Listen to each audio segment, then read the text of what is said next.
Hi everybody, and welcome to this episode of the Stitch Sessions. In the theme of getting things ready for warmer weather, some of you are like me and you like to get a head start on your spring clean. So I thought for this week's tutorial, we would work on this really easy, cute, and fun little duster head refill. So many of us have these little guys here, and I love this one because it's got an extender.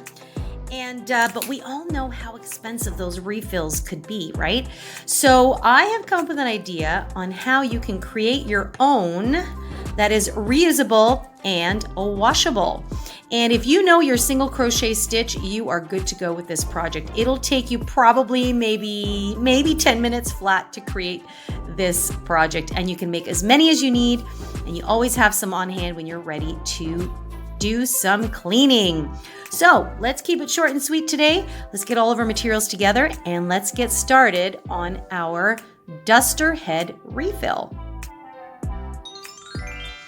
Okay, so the materials you're going to need for this project are a small amount of yarn, nothing too crazy. Now, I happen to have some of this chenille yarn left over. This I actually bought at the dollar store, so I couldn't even tell you what the brand is, but I would say a comparable brand would be a lot of the Bernat blanket yarns.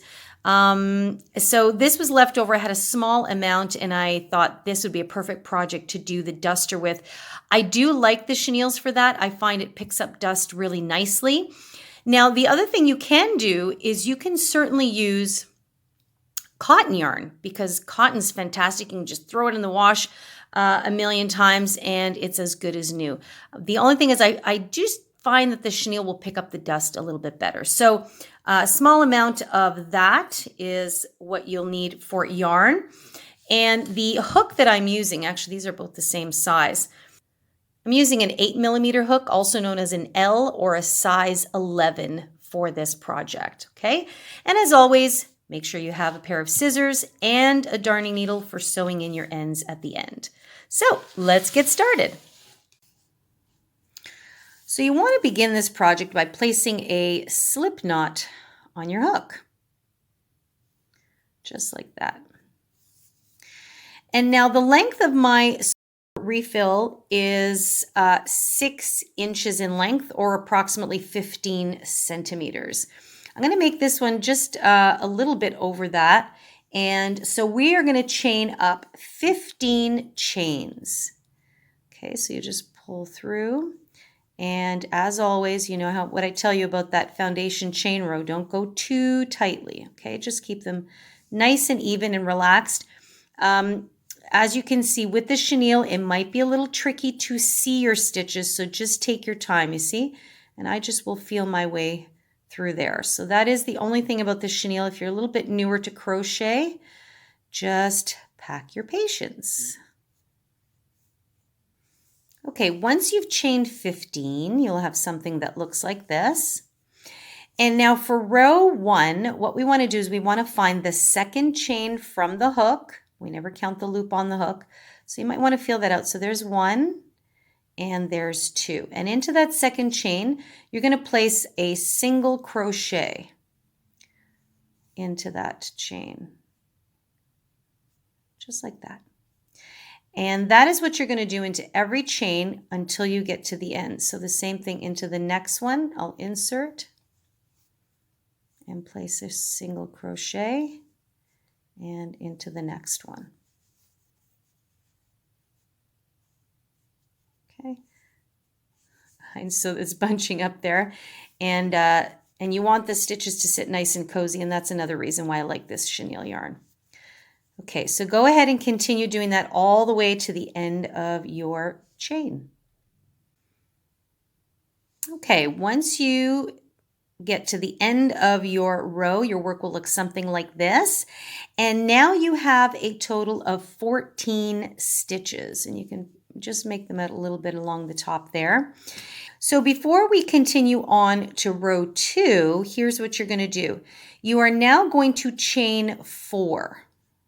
Okay, so 1, 2, 3, and 4. Okay, so now you have something that looks like that. And now what you're going to do, I'm just going to turn my work a little bit this way. Into the second chain from your hook, you're going to place a single crochet into that stitch. Okay, then you continue on into the next stitch and place a single crochet. And then into the next stitch, you place a single crochet.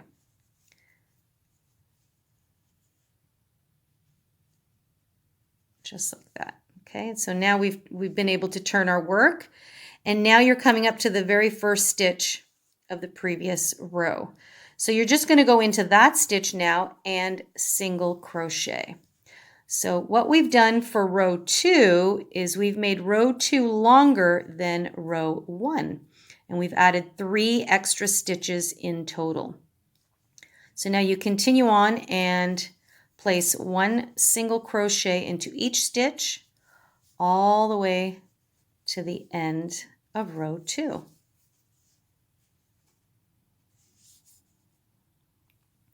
Okay, and I'm coming up to my last stitch here, and it can be easy to miss because it's the chain 1. So we just want to find the top of our chain 1 and single crochet. So now at the end of row 2, you should have 17 stitches. And if you are ever uncertain, just start counting from your hook all the way back. And if you're short one, then you know you're missing one. Okay, so now we're going to go on to row 3, and this will be our repeat for the rest of this project. Short and sweet. So we're going to chain 1, turn our work, and right back into that very first that very first stitch right there. So you can see I'm feeling my way through. And this yarn is fairly easy to kind of feel your way through. See that? So you can find the stitches fairly easy. We're just going to go back in there and place a single crochet as we've been doing. And then you're just going to continue placing 1 single crochet into each stitch until the end of your row. Okay? And so you will still end up with 17 stitches. And this is what you're going to do for the rest of your project. So row 3 will be the repeat, just simply placing 1 into each stitch. And I'm going a little quicker here, just because at this point I think you guys are very familiar and comfortable with your single crochet. Insert.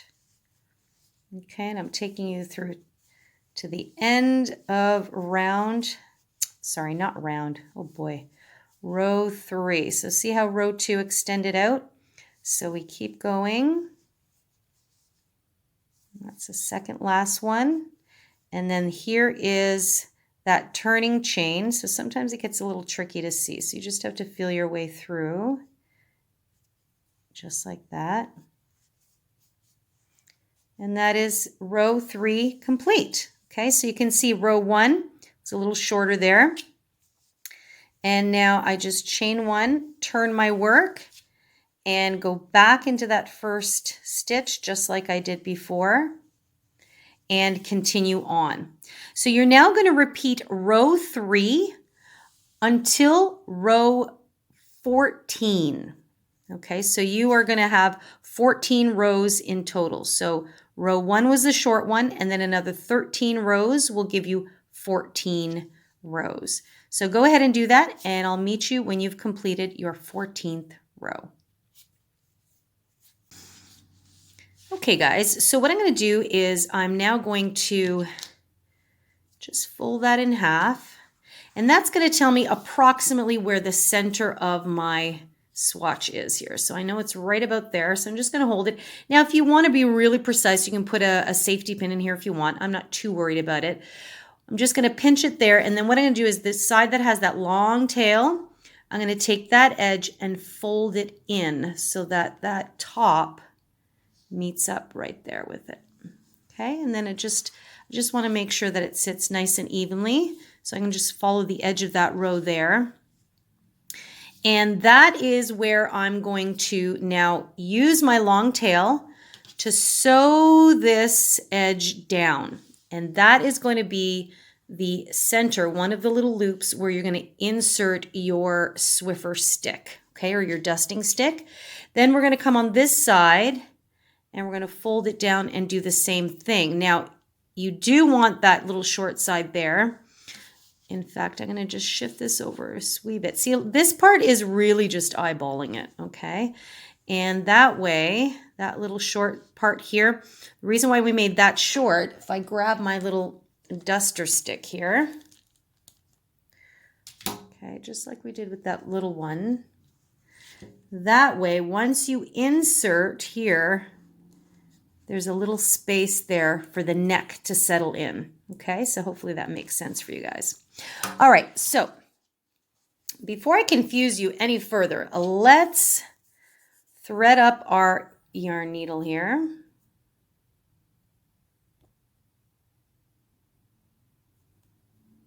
Okay, and now let's begin. So again, I'm just going to make sure that my seam runs down relatively the center here, just like that. Okay, so I like how that looks. And then I'm just going to open this side up and just make sure at least that it's sitting fairly straight. And you can see where the ridges of each row are. And now I'm just going to begin by doing a simple whip stitch, or you can do a mattress stitch, whatever you like. I'm just going in the back there and coming up. Okay. And now here, I'm actually just going to go through right along the edge of that last row there. I'm going to go out through the back and then back in. And I'm just feeling my way through. And I'm going to try and stay as close to the edge as possible because remember, I want to give lots of room on the inside for my handle. And this is basically it. Pretty straightforward. You can see where the stitches are falling. And now I'm going to go in. Just like that. Okay.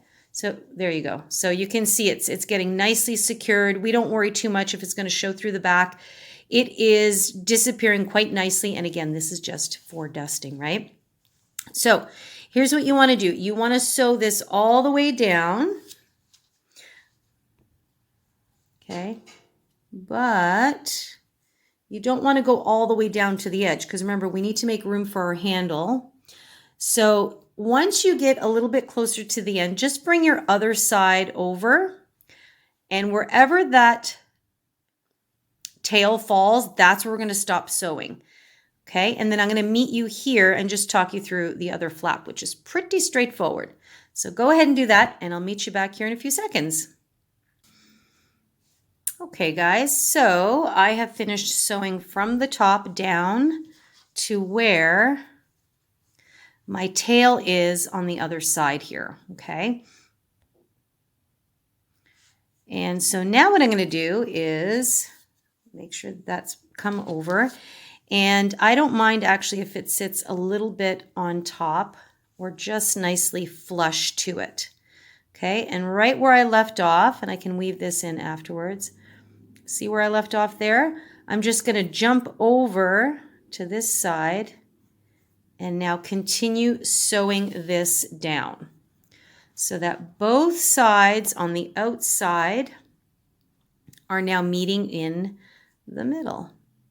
Okay, and then I just feel my way and come back up. And I just make sure that I'm always getting as close to the center as possible. And that leaves those two little pockets on either side so we can put our handle. Whoops. Just like that. And that's what you're going to do all the way up.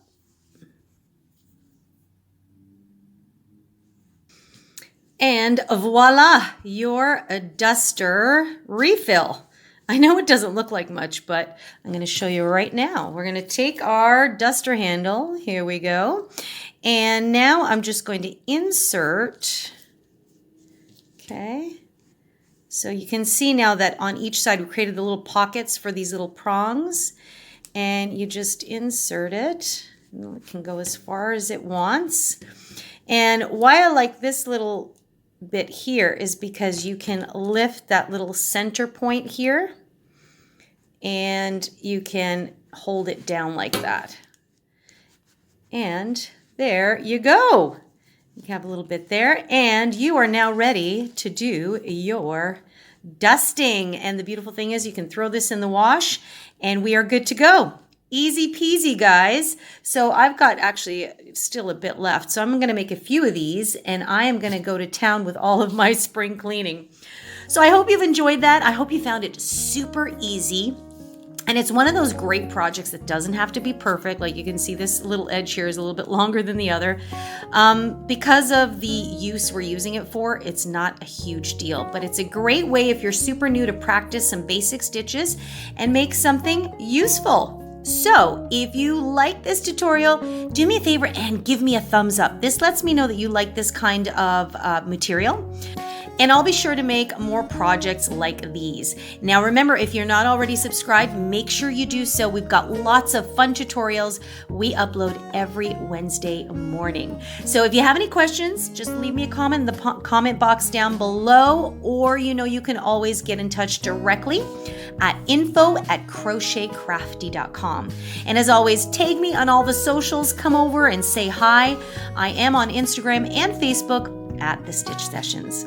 In the meantime, guys, have an amazing day. Happy spring cleaning, happy crocheting, and take good care. I'll see you all in the next session.